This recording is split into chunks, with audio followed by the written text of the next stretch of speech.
Um livro sobre o valor das perguntas e o caminho para encontrar as respostas. É essa a proposta mais recente do Padre José Tolentino Mendonça, que está hoje no programa 70 vezes 7, com quem temos o gosto de conversar. Muito boa tarde. Boa tarde. Obrigado, Padre Tolentino, por estar connosco para, a partir deste livro, O Pequeno Caminho das Grandes Perguntas, falarmos sobre perguntas e respostas e que lugar elas devem ter no nosso cotidiano.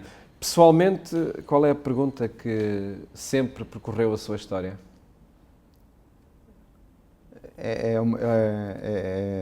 Em si mesmo é uma questão interessante. Qual é a pergunta que nos move?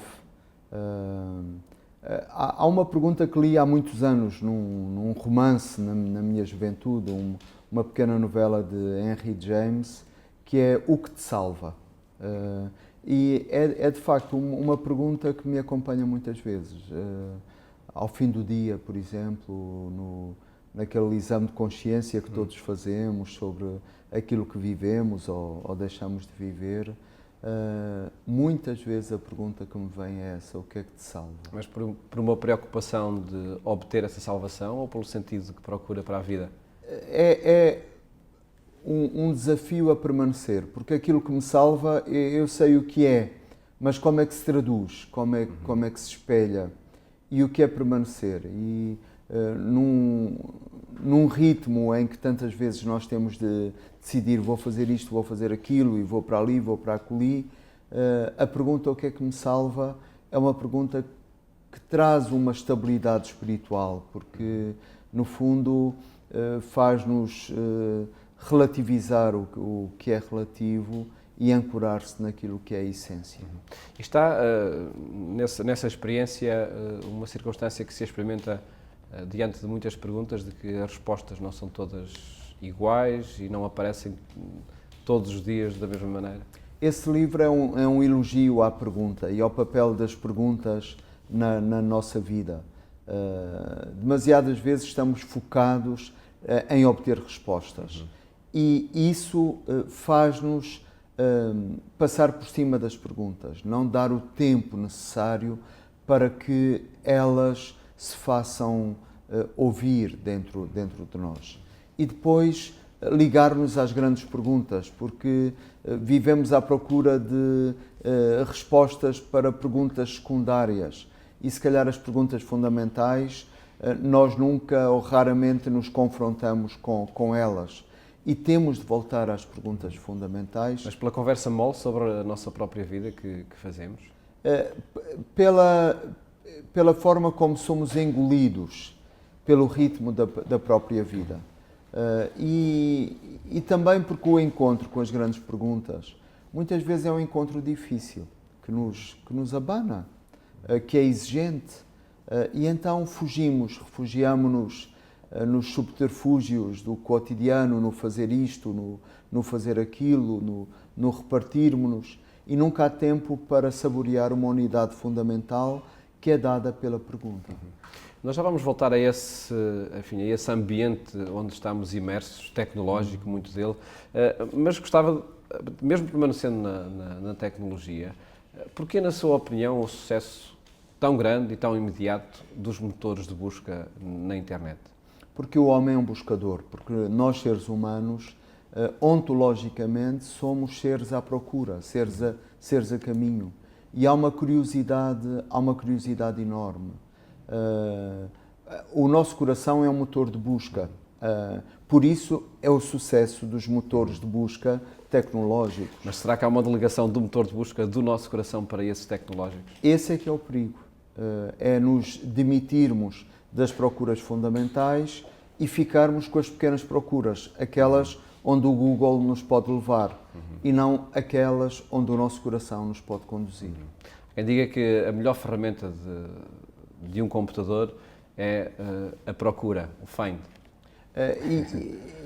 Isso é interessante, o sucesso do computador e o sucesso dos dispositivos digitais, o telemóvel, o iPad, essa parafernália de objetos que hoje se tornam indispensáveis à vida contemporânea, o sucesso deles é porque quem os fez sabe o que é um ser humano, sabe que o ser humano precisa de procurar, é sempre inquieto, está a caminho, está em construção, quer conhecer, quer saber, que ele é um buscador fundado no seu próprio ser e por isso é o grande sucesso destas tecnologias que têm associado um pensamento antropológico que é muito eficaz.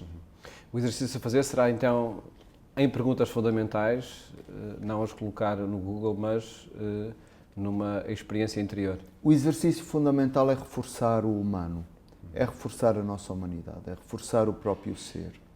É não pensar que estamos dependentes das respostas que um motor de busca nos pode dar, mas que, no fundo, aquilo que nos define, aquilo que é a origem da nossa felicidade, aquilo que nos salva, são perguntas, é o habitar de uma pergunta que não deixa de morder, de roer, de iluminar o nosso coração. Um ambiente das muitas perguntas que se fazem é esse tecnológico. Há um outro também humano, que gostava de ouvir o seu comentário, que é aquele que fazemos muitas vezes sem pensar. Há a pessoa que encontramos todos os dias, perguntamos sempre se estás bem, como é que foi o teu dia. Aí fazemos muitas perguntas. De que sinal são elas? É interessante que são muitas vezes perguntas mecânicas que fazemos, mas se nós parássemos e se nós tivéssemos a coragem de dar a resposta verdadeira, se assumíssemos como uma pergunta e não como um protocolo social de convivência rápida, estás bem? Como é que foi o teu dia? Como é que tens passado? Se nós parássemos verdadeiramente nessas perguntas, eu penso que a qualidade geral da nossa vida ampliava-se, aprofundava-se. Mas o problema é que essas perguntas aparecem como não perguntas, apenas como um formalismo na ritualidade dos encontros. São ocupadoras, estão a ocupar-se a relação entre pessoas de forma muitas vezes são um esbarrar. Nós, durante um dia, encontramos tanta gente, mas se perguntarmos quem é que encontrei verdadeiramente, a maior parte dos nossos encontros são um puro esbarrar, são um puro passar numa tangencial e não um verdadeiro encontro, não uma epifania, uma revelação daquilo que o outro é, ou um aprofundamento da relação que potencia o caminho que vamos fazer em seguida. Tenho verificado que a apresentação deste livro, O Pequeno Caminho das Grandes Perguntas, vai sendo feito em locais menos prováveis, desde aqui em Lisboa, na Madeira, no Porto também. Quer colocar nesses ambientes, nesses fóruns, essa necessidade de fazer perguntas? Eu penso que a religião tem de sair do seu espaço tradicional e levar aquelas que são problemáticas fundamentais para o espaço público. Mas queres dizer que este livro é sobre religião? Esse livro é um livro de espiritualidade. É um livro, como é que eu definiria? É um livro sobre a preparação da evangelização, sobre a pré-evangelização. Porque muitas vezes estamos focados no anúncio direto do Evangelho e esquecemos que para haver evangelização tem de haver preparação. E a preparação passa por uma convocação, passa por sublinhar aquilo que nos une, passa por escutar para lá das vozes típicas, expectáveis do cristianismo, escutar as vozes dos escritores, dos cineastas, dos artistas, escutar no fundo aquilo que é o património comum de uma sociedade contemporânea e aí fundar as condições mais propícias para um segundo momento de evangelização. Porque eu penso que muitas vezes a nossa comunicação evangelizadora falha porque damos pouca atenção às condições de evangelização. E então estamos a oferecer uma palavra para pessoas que não estão preparadas, não estão disponíveis para acolher. Há dessintonia de linguagem, de símbolos, de significados? Eu penso que hoje, nos processos normais de pastoral, isso acontece muito. O medo é que a nossa proposta pastoral se torne na sociedade contemporânea uma conversa de surdos, ou então um clube para iniciados. E pode já estar a acontecer. Isso acontece. Nós sentimos na dificuldade persistente que o cristianismo tem de traduzir a sua proposta e de ir para lá, digamos, dos círculos onde ele é já compreensível. E isso passa, de facto, por encontrar uma linguagem comum, por falarmos um código, uma gramática que seja legível por todos. E, nesse sentido, esse livro é um pequeno esforço, um pequeno contributo para esse diálogo. E por isso me parece tão importante apresentar esse livro no teatro da cidade e não numa igreja. Reivindica esse desencontro que existe entre anunciador e receptor de mensagens, uma mudança de linguagem por parte do anunciador? O anunciador também tem de se sentir desafiado. Eu penso que hoje há uma consciência cada vez maior, digamos, da necessidade de uma adequação, de uma tradução cultural da mensagem cristã. Eu penso, por exemplo, os padres de todas as idades sentem esse desafio muito grande. Penso, contudo, que faltam propostas concretas de adequação do discurso pastoral para uma tradução cultural. Porque hoje, em grande medida, entre os jovens, entre os profissionais, numa vida adulta, numa sociedade secularizada como a nossa, o que não tiver uma tradução cultural não chega sequer a ser entendido, a ser compreendido. E isso é uma coisa que não era problema há umas décadas atrás, mas que hoje cada vez mais é um problema, a questão da linguagem. Nós temos de ter consciência que aquilo que dizemos em chave pastoral não é compreensível por grande parte da população de hoje. E chegamos a um ponto que gostava de falar com o padre José Tolentino Mendonça, padre, professor, ensaísta, poeta. E eu sei que não se trata de segmentar a pessoa, mas se nós olhássemos para o padre e o professor, teríamos o lugar daquele que dá respostas e para o ensaísta e poeta aquele que faz perguntas. Existe este cruzar na sua vida permanentemente, entre pergunta e resposta? Eu espero que o padre não seja aquele que dá respostas. A experiência é que o diz. Esse é um lugar demasiado cómodo para colocar a figura do padre. Porventura, por exemplo, dando o testemunho pessoal na minha vida presbiteral, a dimensão mais importante do meu ministério é fazer perguntas. Mas estimular perguntas. E se calhar as respostas não sou eu que as dou. O trabalho de um padre é ser um mistagogo, é iniciar num caminho de aproximação ao mistério. E as verdadeiras respostas não é um padre que as dá. Um padre deve ajudar as pessoas a colocar-se de forma aberta e confiada perante o amor de Deus. Depois é o amor de Deus que fala, é o Espírito que fala nas circunstâncias da vida. Não tem de ser o padre a dar as respostas. O padre é um acelerador, é um intensificador de caminhos, de percursos.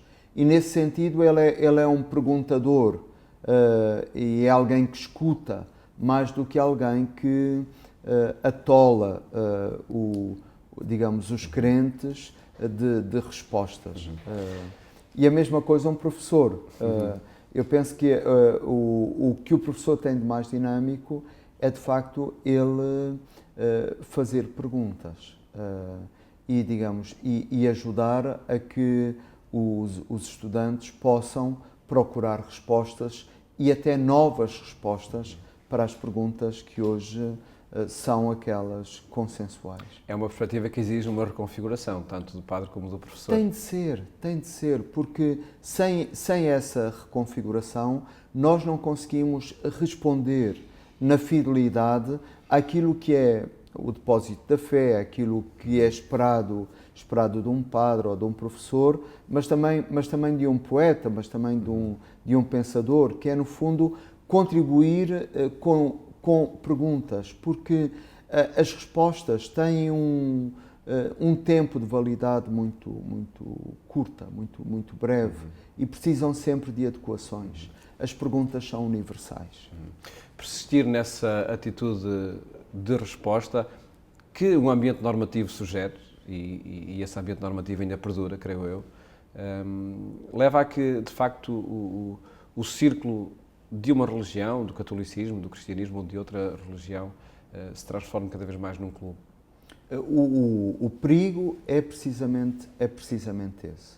Nós estarmos numa zona de conforto, adotarmos até uma lógica de barricada, temos que nos defender do mundo, somos uma trincheira que se tem de preservar e muitas vezes ter uma posição de hostilidade em relação ao mundo, quando aquilo que o Evangelho nos pede é precisamente o contrário. É deixar as 99 ovelhas no rebanho e partir atrás da ovelha perdida. Ou então ir atrás da moeda que se perdeu, ou ir abraçar o filho pródigo.